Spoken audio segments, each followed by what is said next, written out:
जय हिंद एवरीवन, स्वागत है आपका वी नेशन 111 के एक नए एपिसोड में, जहां आपके लिए लेकर आते हैं इंडियन डिफेंस की प्रमुख अपडेट्स को सबसे पहले। तो चैनल को सब्सक्राइब करना मत भूलिएगा। आज के इस वीडियो में हम पहले एक ऐसे विषय पर बात करने वाले हैं जिस पर अब चर्चा होनी ज़रूरी है और कुछ लोगों ने इसको लेकर आवाज़ उठानी शुरू भी कर दी है। हम लोगों ने कावेरी इंजन प्रोग्राम के ख़त्म होने की न्यूज़ को काफ़ी कैजुअली लिया, क्योंकि हमें शायद पहले से पता था कि ये तो होने वाला है। और हम ये भी जानते हैं कि सिर्फ 83 तेजस मार्क 1A तेजस प्रोग्राम का अंत नहीं है, बल्कि हमें एडिशनल 97 जेट्स को यहाँ पर एक्वायर करना है, जिसके बाद ओवरऑल आने वाले भविष्य में भारतीय वायुसेना 200 से ज़्यादा जो तेजस एयरक्राफ्ट्स हैं इनको ऑपरेट करने वाली है। अब कावेरी इंजन पर हमेशा जोर क्यों दिया गया, इसके दो पहलू हैं। पहला पहलू तो ये है कि ये हमारे आत्मनिर्भर भारत और हमारी आत्मनिर्भरता का एक प्रतिबिंब होने वाला था। दूसरी बात यह है कि यह इंजन जनरल इलेक्ट्रिक F404 का परफेक्ट रिप्लेसमेंट हो सकता था। अब आप में से बहुत सारे लोग कहेंगे कि हम इस समय रिप्लेसमेंट की बात क्यों कर रहे हैं। देखिए, उसके पीछे की बहुत एक लॉजिकल वजह है और अब इस पर आवाज़ उठनी शुरू हुई है। जनरल इलेक्ट्रिक इंजन सप्लाई की जहाँ तक बात रही, वो कितने टाइम पर होती है ये शायद अब आपको बताने की ज़रूरत नहीं है। आप लोग खुद अब दुनिया को समझा सकते हैं कि जनरल इलेक्ट्रिक की डिलीवरी कैसी है। इंजन के मामले में अभी तक सिर्फ एक ही इंजन डिलीवर हुआ है। उन्होंने पहले वादा किया था कि 12 इंजन वो डिलीवर करेंगे, लेकिन अब शायद 6 इंजन तक ही डिलीवरी सीमित रहे इस वर्ष। अगले वर्ष से वो दावा कर रहे हैं कि तकरीबन 20 के आसपास जो इंजन है वो डिलीवर कर दिए जाएंगे। लेकिन आप सबको पता है कि एक बार जैसे ही इंजन की डिलीवरी ऑर्डर पूरे होते हैं तो कहीं ना कहीं जनरल इलेक्ट्रिक की सप्लाई चेन फिर से बिखर सकती है, क्योंकि पिछली बार तकरीबन 2 से 3 साल तक कोई ऑर्डर ना आने पर जनरल इलेक्ट्रिक की जो सप्लाई चेन थी बुरी तरीके से प्रभावित हुई थी, जिसको मेंटेन कर पाने में जनरल इलेक्ट्रिक ने हद से ज़्यादा स्ट्रगल किया है। और आप सबको पता है कि हम यहाँ पर अगर हम बात करते हैं तेजस की, तो नंबर्स भले ही आपको सिर्फ 120 के आसपास दिखाई पड़े या 220 के आसपास आप बात कर लेते हैं नंबर दिखाई पड़े, लेकिन असलियत ये है कि यहाँ पर चीज़ें जो हैं वो और ज़्यादा कॉम्प्लिकेटेड होने वाली है।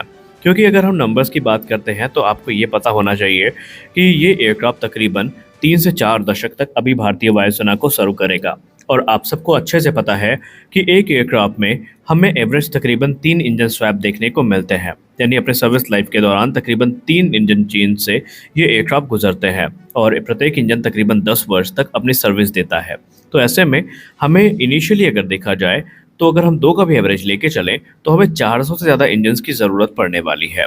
यानी कि दशकों तक अभी जो F404 इंजन की ज़रूरत है ये हमें पड़ेगी। ऐसा नहीं है कि तत्काल ऑर्डर्स को पूरा करने के बाद हमारा जो डिपेंडेंस है जनरल इलेक्ट्रिक के ऊपर से वो हट जाएगा।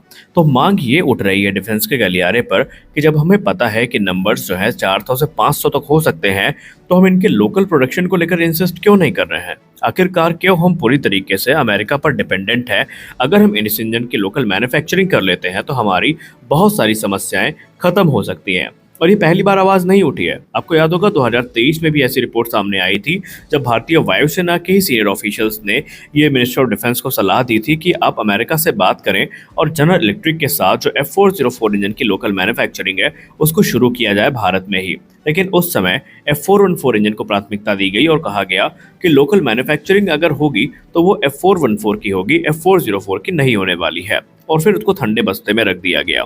लेकिन अब उस समय एक उम्मीद थी कि शायद हमें कावेरी इंजन देखने को मिल जाएगा जो कि सफिशिएंट थ्रस्ट जनरेट करेगा और इससे हमारी रिक्वायरमेंट पूरी हो जाएंगी। लेकिन अब हम सबको पता है कि कावेरी इंजन इतिहास के पन्नों में दब चुका है और तेजस में वो देखने को नहीं मिलेगा। तो अब रक्षा विशेषज्ञ इसी डिमांड के साथ आगे आए हैं कि रक्षा मंत्रालय को अमेरिका के साथ संपर्क करना चाहिए और जिस प्रकार से हम F414 का निर्माण करने वाले हैं उसी प्रकार F404 इंजन का जो निर्माण है ये with transfer of technology Bharat में होना चाहिए, जहां पर इनके पार्ट्स और कंपोनेंट्स भी अधिक से अधिक संख्या में भारत में बने, ताकि किसी प्रकार के रिस्ट्रिक्शन का सामना भारत को ना करना पड़े और आने वाले भविष्य में जो सप्लाई चेन इश्यूज हैं इनको अवॉइड किया जा सके। क्योंकि डिफेंस एक्सपर्ट्स को डर है कि एक बार जो हमने नंबर डिसाइड किया है उनके ऑर्डर्स पूरे हो जाएंगे तो जनरल इलेक्ट्रिक की प्रोडक्शन लाइन F404 की वो आइडल हो सकती है और ऐसे में जो सप्लाई चेन इश्यूज हैं इनका सामना हमें करना पड़ सकता है।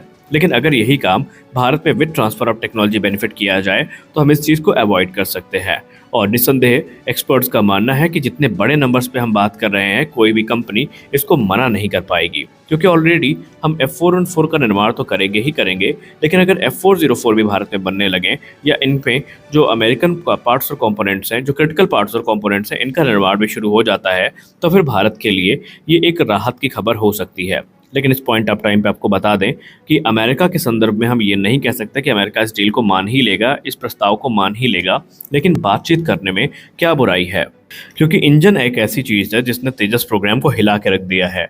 अगर इंजन डिलीवरी ऑन टाइम होती तो आज तकरीबन तेजस मार्क 1A की एक स्क्वाड्रन भारतीय वायुसेना को ज्वाइन कर चुकी होती, क्योंकि मार्च 2024 में इसकी पहली उड़ान आयोजित करी गई थी और आज जुलाई है 2025 और अभी तक पहला तेजस मार्क 1A भी भारतीय वायुसेना को नहीं मिला है, ऑल थैंक्स टू वो एक्स्ट्रा मॉडिफिकेशन जो इंडियन एयरफोर्स ने करवाई थी और बाकी की बची कुची कसर जनरल इलेक्ट्रिक की तरफ से पूरी कर दी गई थी। और यही चीज़ अभी कब तक सामान्य होगी इस पर भी हम कुछ नहीं कह सकते, क्योंकि हमने जो आपको नंबर्स बताए हैं कि इस वर्ष इतने इंजन मिलेंगे, उस वर्ष उतने इंजन मिलेंगे, ये जनरल इलेक्ट्रिक का ही आश्वासन है जो वो लगातार भारत को देते आए हैं।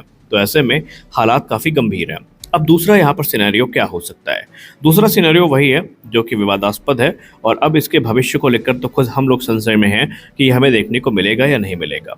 अगर अमेरिका इन चीज़ों पे मंजूरी नहीं देता है तो फिर आप इनिशियल ऑर्डर तो जनरल इलेक्ट्रिक F404 के साथ पूरा करें, लेकिन उसके बाद आप इसके अल्टरनेट को ढूंढने की तुरंत तैयारी करें बिना देरी किए, क्योंकि अगर आप यहाँ पर एक दशक का भी समय ले लेते हैं तो हमारे पास पर्याप्त टाइम होगा कि हम F404 का अल्टरनेट ढूंढ सकते हैं।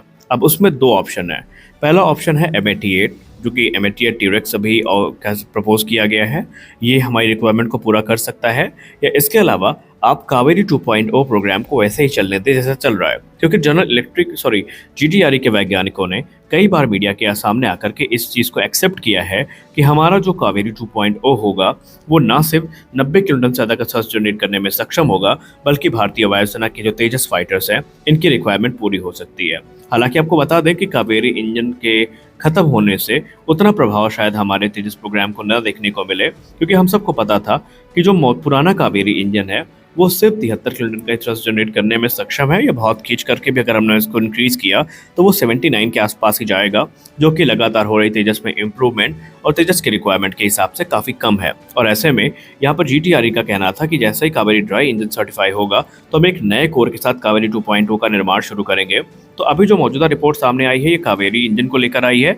कावेरी 2.0 जो कि एक प्रस्तावित इंजन था, इस पर कोई लेटेस्ट न्यूज़ नहीं है। हम आशा करते हैं कि उस प्रोग्राम को स्क्रैप ना किया जाए और हमारे पास जनरल इलेक्ट्रिक F404 का एक परफेक्ट अल्टरनेटिव एक दशक के अंतर्गत हो सकता है, अगर भारत का रक्षा मंत्रालय चाहे, भारत की सरकार चाहे तो। आपको इसको लेकर क्या ओपिनियन है? क्या आप इस बात से सहमत है कि हमें अमेरिका के साथ TOT को लेकर बात करनी चाहिए, और क्या आप इस बात से भी सहमत है कि हमें कावेरी इंजन या कावेरी 2 प्रोग्राम को बंद नहीं करना चाहिए? आप अपनी राय कमेंट सेक्शन में ज़रूर दें। तो आज के इस वीडियो में बस इतना ही। मिलते हैं अगले वीडियो में कुछ और अपडेट्स के साथ, तब तक के लिए जय हिंद।